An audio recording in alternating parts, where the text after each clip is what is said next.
इस मूवी का पार्ट 1 हमारे चैनल पे अपलोडेड है, लिंक आपको डिस्क्रिप्शन में मिल जाएगा। मूवी की शुरुआत नोआ से होती है जिसका आज 18वां जन्मदिन था, इसलिए वो काफी खुश थी कि अब वो जो चाहे सब कर सकती थी। वो अपने पापा को मिस करते हुए अपनी दोस्त से कहती है, भले उसके बाबा बुरे इंसान थे पर वो उन्हें याद करती है। नोआ की बर्थडे के लिए उसकी मॉम और निक के डैड ने पार्टी रखी थी। नोआ का पार्टी में मन नहीं लग रहा था क्योंकि वहाँ निक नहीं था। निक को उसके डैड ने इंटर्नशिप के लिए भेज दिया था। कुछ देर बाद नोआ को निक के आने का पता चलता है तो वो भागकर बाहर जाती है और निक को देखते ही उसे हक कर लेती है। नोआ उसे कहती है, मुझे यकीन था तुम जरूर आओगे। फिर वो दोनों रोमांस करने लगते हैं और तभी उन्हें उनके मॉम डैड देख लेते हैं। वो दोनों नहीं चाहते थे निक और नोआ एक हों, इसलिए उन्हें एक दूसरे के क्लोज देखकर वो दोनों वहाँ से चले जाते हैं। निक नोआ के लिए एक नेकलेस लेकर आया था जो देखकर नोआ बहुत खुश होती है। निक उसे कहता है, इसे हमेशा पहन कर रखना। अगले दिन निक और नोआ दोनों एक साथ बहुत सारा टाइम बिताते हैं। नोआ का स्कूल खत्म हो गया था, इसलिए उसकी स्कूल में फेयरवेल पार्टी थी जहाँ नोआ सबके साथ डांस कर रही थी और निक उसे दूर से अपने दोस्तों के साथ देख रहा था। निक का दोस्त जो नोआ की दोस्त से प्यार करता था वो काफी दुखी था। वो उन लोगों को डांस करते हुए देखकर कहता है, अब ये लोग लाइफ में आगे बढ़ जाएंगी और बिजी हो जाएंगी। उनकी लाइफ में और भी लोग आएंगे जिनसे उनका रिलेशनशिप खतरे में पड़ सकता है। ये सुनकर निक परेशान हो जाता है और वो भी सोचने लगता है कि नोआ भी कॉलेज जाकर बदल ना जाए। इसलिए वो फैसला करता है वो लंदन नहीं जाएगा और यहीं रहकर इंटर्नशिप करेगा ताकि वो नोआ के साथ ज्यादा से ज्यादा वक्त गुजार सके। अगले दिन स्कूल से वापस आते हुए नोआ देखती है बहुत सारे पेरेंट्स ने अपने बच्चों के लिए उनका स्कूल खत्म होने पर नई कार्स गिफ्ट की थी। ये सब देखकर नोआ कहती है, पेरेंट्स बच्चों को इतनी जल्दी महंगी कार्स कैसे दे सकते हैं। लेकिन उसी वक्त नोआ को पता चलता है उसके मॉम डैड और निक ने उसके लिए भी एक कार ली है। पहले तो नोआ उस कार को लेने से मना करती है, लेकिन फिर निक के कहने पर वो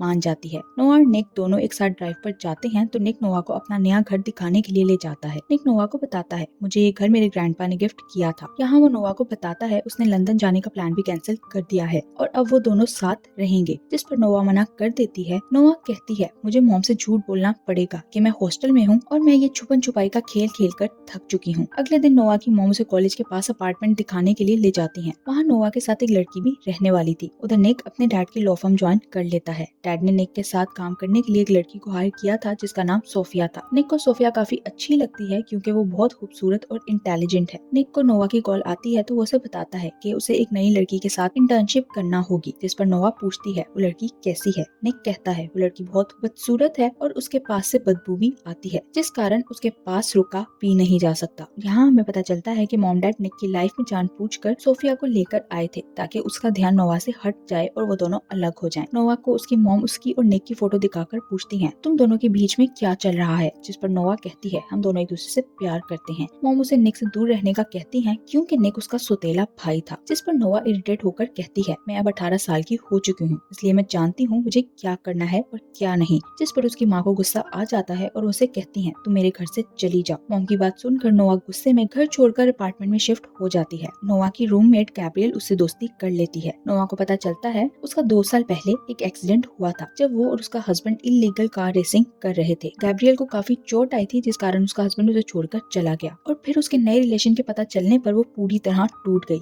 इसलिए वो नोआ को भी किसी भी लड़के पर भरोसा करने से मना करती है। नोआ निक के साथ उसकी छोटी बहन से मिलने जाती है जहाँ वो तीनों खूब मस्ती करते हैं। जब वो लोग वापस जाने लगते हैं तो वहाँ निक की मॉम आ जाती है। निक की मॉम ने 10 साल पहले ही उसे छोड़ दिया था। इस बात से निक आज तक उनसे नाराज था। दोनों निक के अपार्टमेंट चले जाते हैं जहाँ निक बहुत दुखी होता है। नोआ उसे कहती है, तुम्हें अपनी मॉम की बात सुनना चाहिए थी, जिस पर निक कहता है, मेरी मॉम को 10 साल तक मेरी याद नहीं आई। नोआ उसका मुंह ठीक करने के लिए उसके साथ रोमांस करने लगती है। फिर नोआ उसे अपने रेंटल अपार्टमेंट में ले जाती है जहाँ निक गैब्रियल को देखकर शॉक्ड हो जाता है। नोआ निक का गैब्रियल से इंट्रोडक्शन करवाती है, लेकिन निक की उसे देखकर हालत बदली हो गई थी क्योंकि गैब्रियल निक की एक्स गर्लफ्रेंड थी। निक उसे देखने के बाद जल्दी से वहाँ से निकल जाता है, लेकिन जल्दबाजी में निक अपना फोन वहीं गिरा देता है। निक अपने दोस्त के पास जाता है जो एक जगह ड्रग्स देने के लिए गया था। निक उसे कहता है, मैंने नोआ से प्रॉमिस किया है कि मैं कोई भी गलत काम नहीं करूंगा, इसलिए मैं तुम्हारे साथ अंदर नहीं जा सकता। निक के दोस्त ने उसे ये सब मैसेज करके बता दिया था, लेकिन उसका मोबाइल नोआ के अपार्टमेंट में ही गिर गया था, इसलिए नोआ को ये सब के बारे में पता चल जाता है। निक का दोस्त अकेला ही ड्रग्स देने के लिए अंदर चला जाता है। निक अपने दोस्त को अकेला जाता नहीं देख पाता, इसलिए वो भी उसके पीछे चला जाता है। अंदर जाकर निक की मुलाकात रोनी के भाई से होती है। रोनी ने इस मूवी के पहले पार्ट में नोआ को किडनैप किया था जो अब जेल में था। नोआ भी वहाँ पहुँच जाती है, जिसे देखकर रोनी के आदमी उसे मारने लगते हैं क्योंकि उसी की वजह से रोनी का भाई जेल में था। वहाँ उन लोगों के बीच लड़ाई होने लगती है। कुछ ही देर में वहाँ पुलिस भी पहुँच जाती है और उन्हें अरेस्ट कर लेती है। सोफिया इस केस को हैंडल करके वहाँ से निक और नोआ को बाहर निकाल लेती है। निक सोफिया से इस बारे में डैड को बताने से मना करता है, जिसके लिए सोफिया मान जाती है। नोआ निक से नाराज होती है कि तुम फिर से इलीगल काम करने लगे हो, जिस पर निक उसे सॉरी करके वादा करता है कि वो आइंदा ऐसा कुछ नहीं करेगा। निक नोआ को एक बिल्ली गिफ्ट करता है। वो दोनों नोआ के अपार्टमेंट में जाते हैं, जहाँ जाकर वो दोनों रोमांस करने लगते हैं। उसी वक्त वहाँ गैब्रियल पहुँच जाती है, इसलिए निक को वहाँ से जाना पड़ता है। अगली सुबह नोआ से मिलने निक की मॉम आती है, पर नोआ उनकी एक भी सुने बिना उनको वहाँ से जाने का कहती है। लेकिन वो वहाँ से जाने के बजाय उससे कहती है, निक को मदद की जरूरत है, इसलिए तुम्हें मुझसे बात करना होगी। अगर तुम्हें निक का सच जानना है तो तुम मुझे कॉल कर सकती हो। अगले दिन नोआ घर जाती है, जहाँ वो सोफिया और उसके घर वालों को डिनर करते देखती है। सोफिया को निक के क्लोज बैठा देखकर नोआ जेलस हो जाती है और समझ जाती है निक ने उसे झूठ बोला था कि सोफिया बुरी और गंदी है।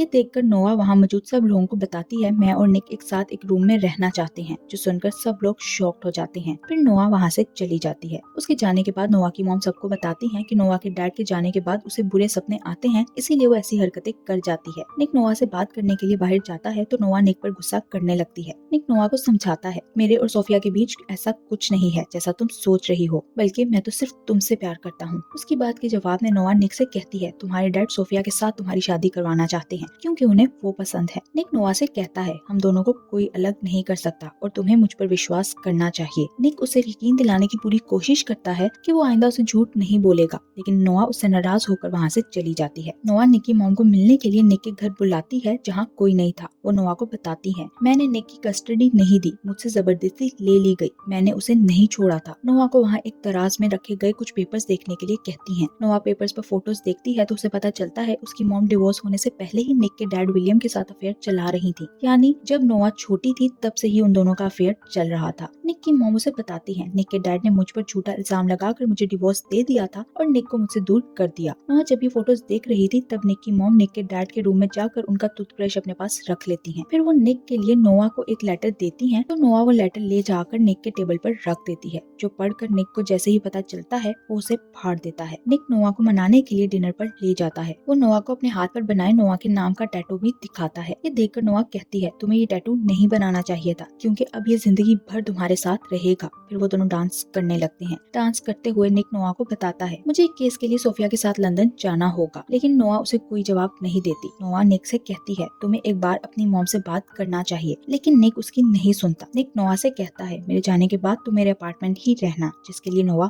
मान जाती है। लंदन जाने के बाद निक अपने ग्रैंडपा से मिलता है और उनसे अपनी एक्स गर्लफ्रेंड के बारे में पूछता है तो ग्रैंडपा उसे बताते हैं, जब तुम्हारी गर्लफ्रेंड के साथ एक्सीडेंट हुआ था तो वो 6 महीने तक हॉस्पिटल में एडमिट रही, लेकिन इस सब में तुम्हारा कोई कसूर नहीं था, इसलिए तुम्हें चिंता करने की जरूरत नहीं है। फिर सोफिया निक के पास आती है और उसे बताती है कि हम जिस केस के लिए यहाँ आए थे वो हम जीत गए हैं, जो सुनकर निक बहुत खुश होता है। खुशी के मारे निक सोफिया को गले लगा लेता है। उधर नोआ निक के अपार्टमेंट में थी जब उसकी मॉम आती है और उसे बातें सुनाने लगती है, जिस पर नोआ कहती है, मैं जान गई हूँ आप कब से निक के डैड के साथ रिलेशनशिप में थी, जब आपने खुद को प्यार करने से नहीं रोका तो मैं क्यों रुकूं। ये कहकर नोआ वहाँ से चली जाती है। निक वापस आता है और केस जीतने की खुशखबरी नोआ को बताने के लिए अपने अपार्टमेंट जाता है, लेकिन उसे नोआ वहाँ नहीं मिलती। उधर नोआ गैब्रियल और एक लड़के माइकल के साथ ड्रिंक करने में मसरूफ थी। माइकल नोआ के अपार्टमेंट के साथ वाले फ्लैट में रहता था, इसलिए नोआ से भी मिलता रहता था। गैब्रियल को नींद आने लगती है, इसलिए वो उठकर वहाँ से चली जाती है। उसके जाने के बाद माइकल नोआ के करीब आने की कोशिश करता है तो नोआ उसे वहाँ से निकाल देती है। माइकल वहाँ से जाने लगता है तो उसी वक्त निक भी वहाँ पहुँच जाता है। निक उन दोनों को एक साथ देखकर गुस्से में आ जाता है और नोआ को माइकल से दूर रहने के लिए कहता है, तो नोआ कहती है, हमें कुछ टाइम के लिए ब्रेक ले लेना चाहिए। निक को लगता है नोआ माइकल के साथ मजे कर रही थी, इसलिए वो नोआ को काफी बातें सुनाकर वहाँ से चला जाता है। दूसरी तरफ सोफिया भी मन ही मन में निक को लाइक करने लगी थी। निक अपने दोस्त से मिलने उसके गैराज जाता है। निक उसे कहता है, मेरे और नोआ के बीच में कुछ गलतफहमियां हो गई हैं, लेकिन वो उसकी बात को इग्नोर करके उसे कार रेस में हिस्सा लेने के लिए कहता है। वो निक को बताता है, रोनी आज जेल से छूट गया है और हमारे पास उसे बदला लेने के लिए एक अच्छा मौका है। उसकी बात सुनकर निक भी तैयार हो जाता है। निक दोस्त के साथ कार लेकर उस जगह पहुंचता है जहां रेस होनी थी और तभी वहां नोआ भी अपनी दोस्त के साथ कार रेस में हिस्सा लेने के लिए पहुंच जाती है। उसे देखकर निक शॉक्ड हो जाता है। वो नहीं जानता था कि नोआ रोनी से अपनी किडनैपिंग का बदला लेने आई है। उन सब के बीच रेस शुरू होती है तो सब अपनी कार की स्पीड बढ़ाने लगते हैं। उधर गैब्रियल पुलिस को कॉल करके उनकी रेस का बता देती है, इसलिए पुलिस भी कुछ देर में वहाँ आ जाती है, लेकिन वो लोग पुलिस के हाथ से निकल जाते हैं। थोड़ी दूर जाने के बाद निक और नोआ रोनी से बदला लेने के लिए उसकी कार को दोनों तरफ से धक्का मारते हैं, जिस कारण उसकी कार जाके पुलिस की कार से टकरा जाती है। ऑफिसर रोनी को एक बार फिर से अरेस्ट कर लेते हैं और निक का दोस्त ये रेस जीत जाता है। रेस के बाद निक एक पार्टी में जाता है जो उसके डैड ने सोफिया और उसके केस जीतने की खुशी में रखी थी। पार्टी में नोआ भी गैब्रियल के साथ पहुंच जाती है। असल में गैब्रियल ने उसे अपने और निक के पास्ट के बारे में सब कुछ बता दिया था। निक गैब्रियल को वहाँ से जाने का कहता है और साथ ही उसे बताता है, तुम्हारे साथ जो कुछ भी हुआ उस बारे में मुझे कुछ नहीं पता था। गैब्रियल उसे बताती है, जब मेरा तुम्हारे साथ एक्सीडेंट हुआ उस वक्त मैं प्रेग्नेंट थी, लेकिन तुमने मुझे छोड़ दिया। तभी नोआ निक की मॉम को अपने साथ पार्टी में लेकर आती है। उनको वहाँ देखकर सब शॉक्ड हो जाते हैं। निक की मॉम पार्टी में सबको सच बताती है कि मैं धोखेबाज नहीं बल्कि विलियम का नोआ की माँ के साथ अफेयर चल रहा था। वो कहती है, मेरी बेटी विलियम की ही बेटी है, इसलिए उसे भी तुम्हारी प्रॉपर्टी में से हिस्सा मिलना चाहिए। एक्चुअली निक की मॉम के बारे में सबको ये लगता था कि उनका अफेयर था और ये बेटी उनकी अफेयर की वजह से है। अपनी मॉम की बातें सुनकर निक उनसे पूछता है, आपके पास क्या सबूत है? जिस पर वो कहती हैं, मैंने विलियम का टूथब्रश लेकर डीएनए टेस्ट करवाया है। वो निक को बताती हैं, तुम्हारे दादा ने मुझे घर से निकाला क्योंकि तुम्हारे बाप का अफेयर चल रहा था और उन्होंने मुझे तुम्हारी कस्टडी भी नहीं दी। निक पूछता है, आपको टूथब्रश कैसे मिला? जिस पर नोआ बताती है, मैंने इन्हें घर के अंदर आने दिया था। ये सुनकर वो नोआ पर चिल्लाने लगता है। वो नोआ से कहता है, तुमने हमारे परिवार को बर्बाद कर दिया है। पहले मैं डैड के साथ खुश था, लेकिन अब मुझे पता चल गया है कि वो गलत हैं और मेरी मॉम भी यहाँ सिर्फ और सिर्फ प्रॉपर्टी के लिए आई हैं। ये सब तुम्हारी वजह से हुआ है, क्योंकि तुमसे पहले मैं अपनी लाइफ में खुश था। निक वहाँ से जाने लगता है तो नोआ निक से बात करने के लिए उसके पीछे जाती है, लेकिन निक कहता है, हमारे दरमियान जो भी था वो सब खत्म हो गया। फिर वो अंदर पार्टी में जाकर सोफिया को किस कर लेता है। ये देखकर नोआ बहुत ज्यादा दुखी हो जाती है। तभी नोआ के पास गैब्रियल आती है, जो उसे सोफिया और निक के कुछ फोटोज दिखाती है और भड़काने की कोशिश करती है, जिसे देखकर नोआ वहाँ से चली जाती है। निक सोफिया को लेकर वहाँ से जाने लगता है, लेकिन वो निक को समझाती है कि तुम्हें ऐसा नहीं करना चाहिए, जिस पर तुम्हें बाद में पछतावा हो। निक भी समझ जाता है कि वो नोआ से बेहद प्यार करता है और इस वक्त सिर्फ गुस्से में है। वो नोआ को ढूंढने के लिए पार्टी में जाता है, लेकिन उसे नोआ कहीं नजर नहीं आती। तभी निक को गैब्रियल मिलती है, जो उसे कहती है, अब नोआ तुम्हें कभी नहीं मिलेगी। असल में ये सारा खेल गैब्रियल का ही था, क्योंकि वो निक से बदला लेना चाहती थी और इसमें कामयाब भी हो गई थी। नोआ, जिसका दिल निक और सोफिया की फोटोज देखकर टूट गया था, वो अपना मूड ठीक करने के लिए माइकल के पास जाती है और जब वो उसके करीब आता है तो अपने दुख की वजह से उसे मना भी नहीं करती। फिर नोआ बाहर जाती है, जहाँ उसे निक नजर आता है। निक देखता है नोआ के गले में उसका नेकलेस नहीं था, जिसका मतलब था कि उन दोनों के बीच सब खत्म हो गया है। नोआ निक से बात किए बिना ही वहाँ से चली जाती है, तो निक भी रोते दिल के साथ वहाँ से निकल जाता है। अगले सीन में नोआ अपने डैड की कब्र पर जाती है और उन्हें हमेशा के लिए गुड बाय कह देती है, लेकिन तभी नोआ को वहाँ कुछ लिखा नजर आता है, जो निक ने उसके लिए लिखा था। ये पढ़कर नोआ इमोशनल हो जाती है। निक ने नोआ के लिए लिखा था, जब भी तुम्हारी जिंदगी में अंधेरा होगा मैं रोशनी बनकर आ जाऊंगा। नोआ वहाँ से चली तो जाती है, लेकिन इसी सस्पेंस के साथ ये मूवी यही एंड हो जाती है कि क्या अब इसका पार्ट 3 आएगा या नहीं। Thank you for watching.